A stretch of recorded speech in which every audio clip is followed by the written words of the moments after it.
Sige, unang-una, magpapasalamat tayo sa ating kapitan, Mel, sa pagbibigay ng pagkakataon sa atin upang pagbigay ng konting servisyo surgical dito. Ayos tuloy, ano?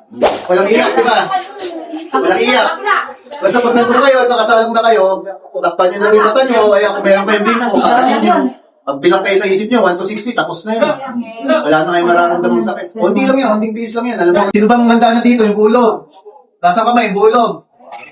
Yung bulog! Di ba bulog nyo? O, sabihin nyo, ready na ako! Ready na ako! Lakasan nyo! Ready na ako! Nakiiyak, ha? Sige, haba ako kayo sa loob. Ito po, live. Ayun po, yung pagka natuli na po mamaya, pagkaraan po nila, 2 days po ako po muna papatayin yung sugat, no? Pwede po sila magpunas ng katawan, pero yung kasugat po po muna papatayin. Tapos po, umagat hapon, linisan po betadine.